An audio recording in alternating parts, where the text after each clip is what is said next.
How's it going, guys? Welcome back to the channel. My name is Hunter and I do ASMR. So, congrats, you have decided to upgrade from your bottle of Axe or Old Spice and finally get into a fragrance. Woo, good job, you are grown up now.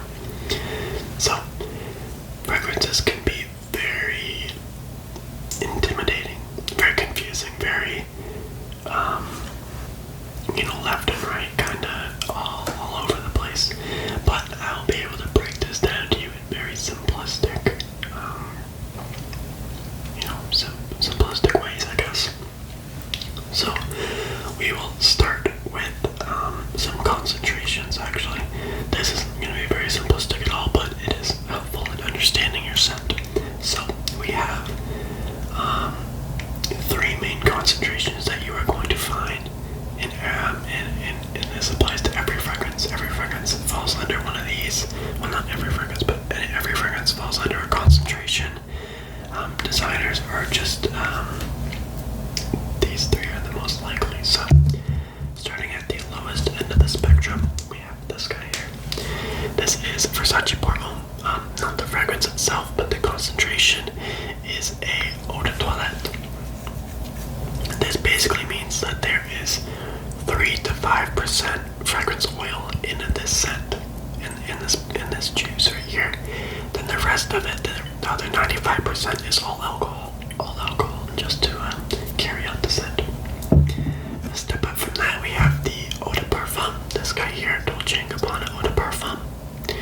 This bumps us up around, I believe 15 to 20, if my numbers are right. 15 to 20% oil compared to alcohol in the rest of the scent. The parfum. This is up to 35% oil, and then the rest, the other 65% is alcohol. So, if you were looking into a scent, I don't think whether or not it's an eau de toilette or a parfum or a parfum should sway your buyer's choice. If you like the scent, I think you should go for it. It's really not that big of a deal. Just know that the eau de toilette is not going to last as long. It's not going to perform as well as the parfum on average.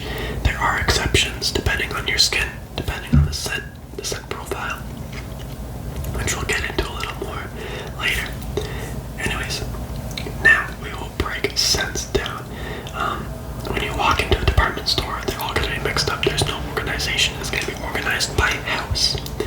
A fragrance house is by the designer brand. For example, this is Versace Pour Homme, as I mentioned. The house is Versace. Same with this guy here. Dior Sauvage, the house is Dior. This guy here, the house is Dolce & Gabbana. These are your fragrance houses.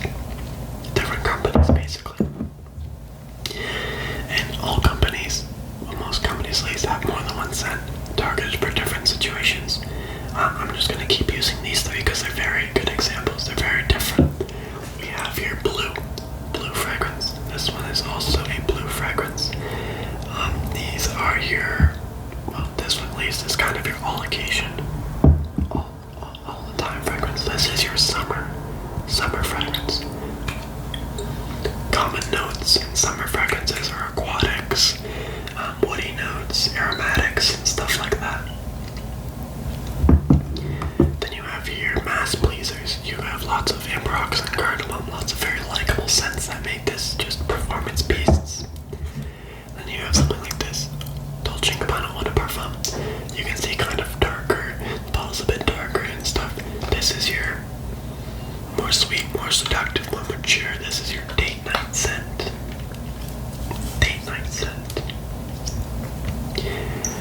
And then for another example here, we have Ultra Male. As you can see, dark bottle, very dark bottle. This is your winter scent. Very sweet, very powerful. I have lots of fragrances in my room. I'm just going to use these four really as examples because they're kind of opposite ends of the spectrum. So after that, my recommendation would just be to sample as much as you can. I know there's places like Hudson's Bay. That's really the main one in Canada.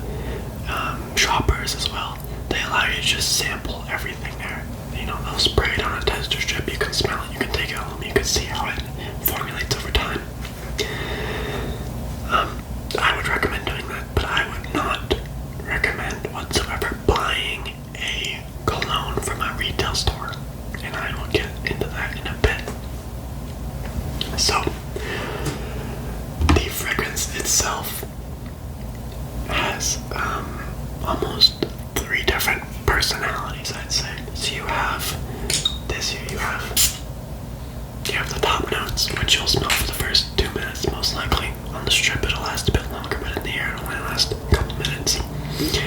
You have the mids, which will last a little longer than the top, but it will wear down into the bass notes. Not usually are the notes all the same. Well, they're never all the same, really, but they're not. They don't usually reoccur throughout the fragrance, if that makes any sense. So what you smell off the top is not what you're gonna smell in an hour. I can guarantee you that. It's gonna be similar. You're gonna be able to smell what you smelt earlier. It's just not gonna be the same whatsoever, and that is something to take into account. Lots of people, they spray and buy because they like the top note. Take it home, realize that the fragrance sucks. You can't smell it after an hour. Congrats, you just wasted $80. So yeah, take the scent home, live with the scent. If you can, get samples. I know lots of places carry samples. Whether or not that's online retailers that can decant you stuff. Decants are just little sample vials, or places that just give them out for free and hopes that you'll buy the scent itself. Those are great ways to live with a scent and experience it, and I'd strongly recommend doing that. It prevents blind buying, which I've touched on a video that I released a couple weeks ago. Anyways, so on average, I'd say people fall into one of 2 categories. You've got your sweet fragrances, your sweet and darker, more bold fragrances, and you've got your summer aquatics and aromatics and woodies. You will fall into one of these, I can guarantee it. Whether that's the sweet or the fresh and clean, it doesn't really matter. Just know that wearing them all around is really not a great idea, because this guy will become way too powerful in the summer, and then this guy here won't leave your skin in the winter. It's just how they're built, it's how they're marketed, it's what they're used for, really. So you have found a scent realm that you like, whether that's sweet, whether that's more summer based, doesn't matter. You are not going to buy a fragrance from a retail store. You are not going to do that. And I know that sounds a bit counterintuitive. Well, I should buy the fragrance since I like it. No, do not buy the fragrance from there if you like it.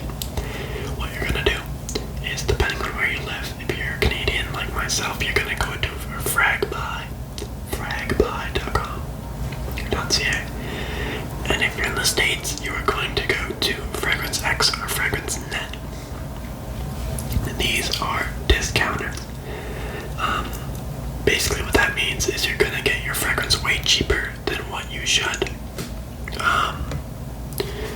Basically how it works is that fragrances in foreign markets are a lot cheaper than they are in the States and in Canada. For example, a scent that you'll find somewhere, in Europe or in Asia and Africa, somewhere else will cost a fraction of whatever whatever like that retail store is charging you. So a good example is this guy here, Dolce & Gabbana, the one eau de parfum. At my local retail store, this guy will go for $100 on average, depending on the size you get, of course. On retailers, I got him for $45. I saved $50 by going on retailers. Yes, you gotta pay shipping and whatever, and it takes a bit longer, but that's worth saving $45. Are you kidding me? Now there are some exceptions. Popular fragrances from big house designers such as Dior are not very discounted at all. They are discounted a bit, but not significantly enough for you to really care if you're just going there to buy that one scent. If it's something popular like Dior Sauvage, Dior Homme, and you have Dior Homme flankers, I would recommend just going to the retail store and buying it there, unless you can actually find a better deal online. it's essential to saving money. Doing this, you can basically get 2 fragrances for the price of 1, easy. And like the sweet spot for all fragrances is like $40 to $50, and I'll break that down in a bit. So you found your likable scent, your realm of scent. You found a group of fragrances that kind of border that. You have found them online. How do you know? How do you know if you should pull the trigger on all of them or just one? Since you are starting out, I would recommend going on YouTube. There is thousands and thousands and thousands of reviews and lists and literally everything. By assuming you found this video, you are on the hunt for good content, and I'm sorry that I'm not very great content. But nonetheless, you've got Gen Sense, Chaos Fragrances, Jeremy Fragrance. You've got School of Scents. These guys are fantastic. I've learned basically everything from them. Everything I have here. The reason I have most of these scents is from them. And doing this will allow you to get a second opinion, a better opinion on, what you're trying to buy. And if it's a popular scent, like half of the stuff I have here, you can't go wrong with. Pull the trigger. Spend the $50 that you're gonna spend on the designer scent. Now, every scent that you will buy, likely as a beginner, is going to be classified as designer. There are basically two levels to perfumery. There's designers, which is everything I have. I only have designer scents here. Everything that I have is designer. And then you have niche. There are 2 definitions to niche. You have the first one, which I like the most, I think, is a fragrance by a house that only produces fragrances. For example, we've got Versace. Versace, they're more well known for their luxury clothing. Same with Dior. Same with Hugo. Same with Mont Blanc. Same with Dolce & Gabbana. That's what makes these designer, not niche. Something like Creed Aventus. Creed, anything from Creed is considered niche. Niche fragrances are always going to be super expensive. I'm talking like $150 as baseline niche. And it's just higher quality is what it is. It's better ingredients, better performance, better detail, better creations by these, higher companies, and you're gonna pay a pretty penny for what they provide to you. I personally think that niche scents, be careful what I say here, niche scents are worth it if you have the money. Yeah, worth it if you have the money. But if given that this is kind of a starter video, I would not recommend anything niche. They're gonna be harder to wear. They're going to be more challenging to pull off. It's just not going to be a great time. With designer scents, it is hard not to pull it off, basically. Unless you're into like some really boozy leather fragrance, then it might be a little difficult. But given that you're trying to educate yourself by watching this video, by watching other videos, you're going to know what is good and what isn't good based off of what other people say. And, reading up on them. There's a great website called Fragrantica. It basically breaks down anything you need to know about any scent effort. You've got top, mid, base notes. You have ratings on if people like it. You have a scent profile. Whether the woodiness sticks out, the aromatics, the watery notes, everything you need to know. And then there's usually like pricing on the side and stuff with ads to discounters that make it just so much easier to find what you're looking for. Another topic I'm going to touch on is cloning. A very popular clone house is Armaf. is Mont Blanc. Mont Blanc makes not direct clones, but they have a couple different fragrances that smell very similar to more expensive scents. You've got Mont Blanc Legend Spirit, which sounds like the original Invictus.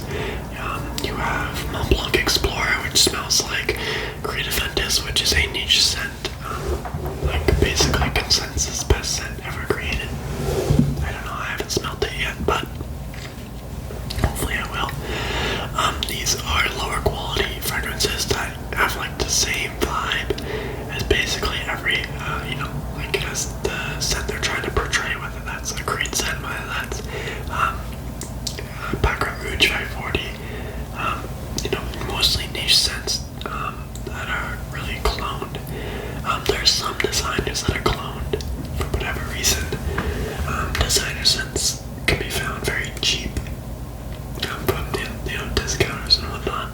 I don't really see a reason why to really what's the word? I just said it. To clone a cheaper scent, it just doesn't make sense to me. I don't know, but they sell for whatever reason because they're cheap and whatever.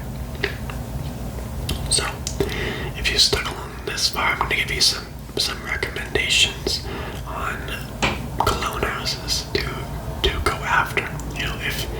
If you're looking for something more cheap, you can't go wrong with anything from Davidoff. Just great stuff, really. $20 to $30. There's stuff like Cool Water Wave that you just can't go wrong with. That are staples. If you're looking for something a little more pricey, you can go literally anything from Versace is fantastic. Dylan Blue, Eros, Pour Homme / Signature, The Dreamer. You can go Mano Fresh. They're all fantastic. If you're looking for something a little more upper class, anything from Dior, anything from Chanel, Dior Sauvage, Dior Homme, any of those flankers, okay, go great. Chanel, Allure, Homme Sport, that whole line is fantastic. But you can also, go with something like Lacoste. Lacoste Blanc, specifically, I kind of fell in love with it. I had a tester and I fell in love with it. It's very unique, a white floral fragrance that caught my eye. But if you can find them, looking for like sample kits or discovery sets are crucial to building your collection. Just trying stuff out. The main tip I'd give is just trying stuff out, figuring out what you like, figuring out when you're gonna wear it, how you're gonna wear it, what you're gonna wear with it, and how you're gonna rock it with confidence.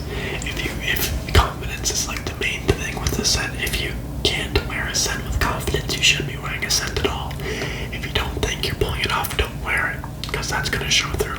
People are gonna see that much more than whatever they're smelling on you. For example, this one here, Dior Sauvage Parfum. I don't like it. I don't. Yeah, it's fresh. Yeah, it's clean. I don't like it. It smells generic. It doesn't smell great in my opinion. It doesn't smell unique. Like this guy, I can smell raspberry. I can smell fabric softener. I like that kind of stuff. But the Dior Sauvage, I'm not a big fan. And then I always go for second opinions. Like you can watch one YouTube video that hypes. Let's see here. That hypes Hugo Boss bottle to the moon. It could hype it to the moon. They could make you think that it's the best scent you've ever smelled. And then you got 50% of other YouTubers saying it sucks. The performance is awful. Stuff that they didn't mention, which is crucial to your scent. Because if people can't smell you, then what's the point of wearing it at all? I think I'm gonna wrap up this ramble. This ramble video went on a lot longer than I thought it was going to, but I think I got all the points that I had in my head out, and hopefully some of you guys found this informative. Yeah, there's not much else to say. Before I begin, I'll be making a couple more of these fragrance 101 videos in the future. Basically on just topics that I think of. I'm gonna do how to apply a scent. I'm gonna do